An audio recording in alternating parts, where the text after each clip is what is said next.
নমস্কার। আজ আমি তৈরি করব শিমের রেসিপি। তার জন্য লাগবে শিমটা আমি আগে থেকে সিদ্ধ করে নিয়েছি, আর একটু লাগবে পেঁয়াজ, আর যা যা লাগবে আমি কড়াই দিয়ে বলে দিচ্ছি। কড়াতে দিয়ে দিলাম তেল, হয়ে গেছে। শিমগুলোকে একটু ভেজে নেবো। শিমগুলো সিদ্ধ করাই ছিল।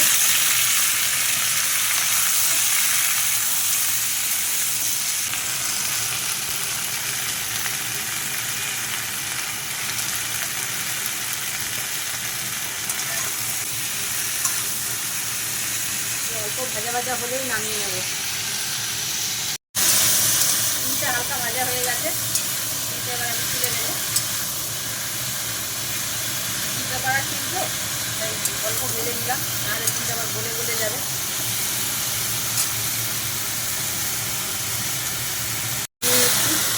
মাটিতে ঢেলে দিলাম।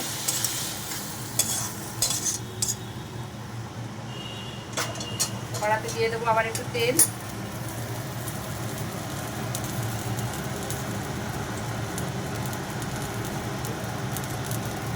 ঠিক আছে। দিয়ে দেবো কালো জিরে, রসুন কোচা,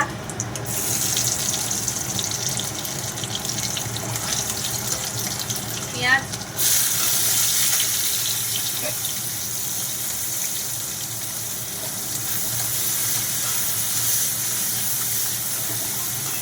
ও ভাজা ভাজা হয়ে এসছে। আমি দিয়ে দেবো টমেটো,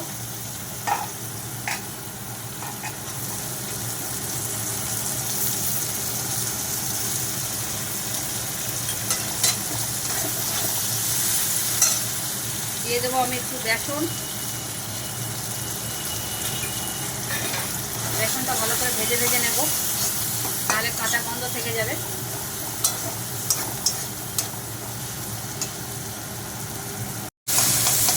দিয়ে দেবো একটু আদা বাটা, একটু হলুদ গুঁড়ো, লবণ,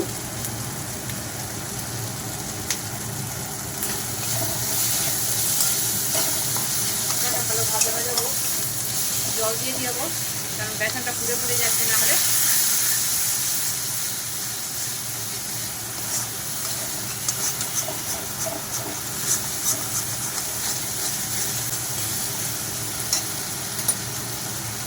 মশলা আমার কষানো হয়ে এসছে, হালকা একটু জল দিয়ে দেবো। আমি ভাজা শিমটা দিয়ে দেবো এর ভিতরে।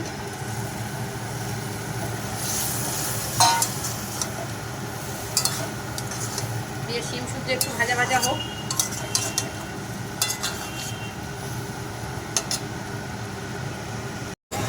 ভাজা ভাজা হয়ে এসছে শিমটা আমার।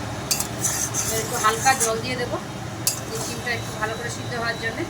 যদিও আমি সিদ্ধ করে নিয়েছি, তাই জন্য আমি হালকা জল দেবো। শিমটা সিদ্ধ হোক, তারপরে আমি দেখছি। তরকারিটা একটু মিষ্টি মিষ্টি হবে, কিন্তু আমি তো মিষ্টি দিই না তরকারিতে, তাই লবণ একটু কম করে দিলাম। ঢেকে দিলাম। ঢাকাটা খুলে দিলাম। তো মাঝে মধ্যে নেড়ে দিতে হবে, কারণ বেসন দেওয়া আছে তো, কড়াতে লেগে যেতে পারে, তাই মাঝে মধ্যে একটু নাড়াচাড়া করতে হবে। সুন্দর কালার হয়েছে, আর একটু ঢাকা থাক। তরকারিটা হয়ে এসছে, একদম গামাখা গামাখা। এবারে নামিয়ে দেবো তরকারিটা। নুন মিষ্টি সব দেখে নিয়েছি, সব ঠিক আছে। এবারে খেয়ে বলবে যে কেমন হয়েছে।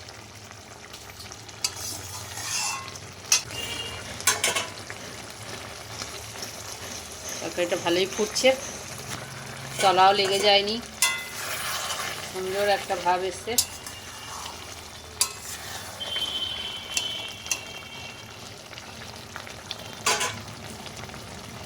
আমি নামিয়ে দেব। হয়ে গেছে আমার তরকারি। গ্যাসটা নিভিয়ে দিলাম, আওয়াজ হচ্ছে গ্যাসে, তাই আওয়াজ হলো। শিম চচ্চড়ি তৈরি হয়ে গেল। একটু আরও একটু তেল মশলা দিলে বেশি ভালো হয়, তো আমি তো তেল মশলা কম খাই, অনেকে সর্ষে বাটাও দেয়, তো আমি সর্ষে বাটাটা কিছুই দিলাম না, শুধু 1 চামচ বেসন দিয়ে রান্না করে দিলাম। একেবারে গরম ভাতে এই ভাব ওটা শিমের চচ্চড়ি হেভি লাগবে। শিমের তরকারি কর্তামশাইকে খেতে দিয়েছি, খেয়ে বলুক কেমন হয়েছে। ভাত বেড়ে দিয়েছি এই যে শিম দিয়ে। দাঁড়া খাই, খেয়ে দেখি কেমন লেগেছে। দারুণ হয়েছে, বাহ দুর্দান্ত হয়েছে, ভালো হয়েছে।